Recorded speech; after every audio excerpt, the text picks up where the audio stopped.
Assalamualaikum. In this video, I am discussing diplegic gait.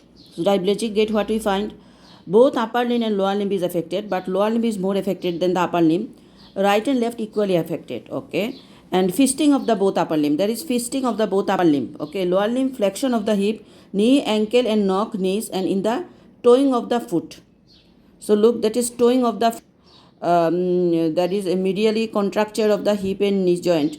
Okay, the description is the fisting of the upper limb and lower limb is flexion of the hip, knee, ankle, no neck, and toeing of the foot. So in general observation, what we find, slurred speech, microcephaly, affected growth, multiple contracture, walking aids, squint and facial deviation, skin scars, hyacinth patch behind the ear. General examination special shows bilateral symmetrical wasting in the both lower limb, flexion and adduction attitude in hip and flexion of the knee and with knock knee, scar of the tendon release, spastic gait, scar for hip dislocation in groin, scoliosis or kyphosis and scars in the back. Local examination here find bilateral hypertonia, hyperreflexia, decreased power, upgoing plantar reflex, positive clonus. So I would like to complete my examination by doing the upper limb examination and cranial nerve examinations. Then they ask what are the causes. Causes is periventricular leukomalacia, postnatally leukomalacia. I would like to ask the mother the history, delay crying after birth, any traumatic delivery, delay crying after birth, traumatic delivery, and periventricular leukomalacia secondary to prematurity, can be intraventricular hemorrhage, hypoxic ischemic encephalopathy, maternal any cocaine use. These are. Investigation, I will do the brain MRI and regular X-ray of the hip and spine for any dislocations. And management part, I will involve the multidisciplinary team. I involve neurologist, physiotherapist, occupational therapist, liaise with the school, education and healthcare plan if needed, psychological support to the child and the family, social worker, other team according to associated conditions. Okay.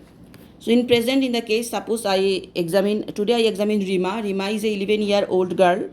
On general observation, what I find, any special shoe or walking aid if I find, I comment pass.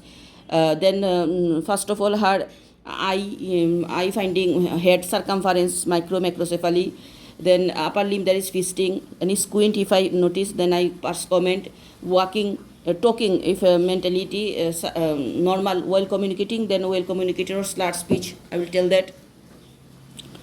So these are, and any skin scars, hyacinth patch, these we keep in our mind. How is growth, dimensions, small looking for her age. Then general observation, general examination, what I find, general examination, there is special shoe and bilateral wasting of the both lower limb. So lower limb wasting, there is lower limb wasting of the muscles we find, and the description of the flexion and adduction of the hip and knock knee, there is a knock knee I find, and scar of tendon radius, and spastic gait, scar or hip dislocation groin, and kyphosis scoliosis. If I notice kyphosis scoliosis, I tell, and we tell that the attitude of the hip and knee is knock knee, that is adduction, and the tiptoe walking. Okay, and in general local examination, I find hypertonia, hyperreflexia, decreased power, decreased power, upgoing plantar reflex, and positive clonus. And the cause we know that periventricular leukomalacia, it may be due to prematurity, due to delay cry after birth, hypoxic ischemic encephalopathy, due to any intraventricular hemorrhage, maternal cocaine abuse, any traumatic delivery, and MRI brain and X-ray of the hip joint we are doing because of any dislocations. And management, we know multidisciplinary team, neurologist, physiotherapist, occupational therapist, then educational healthcare plan, psychological support to the family, social worker. These are we are involving. Thank you.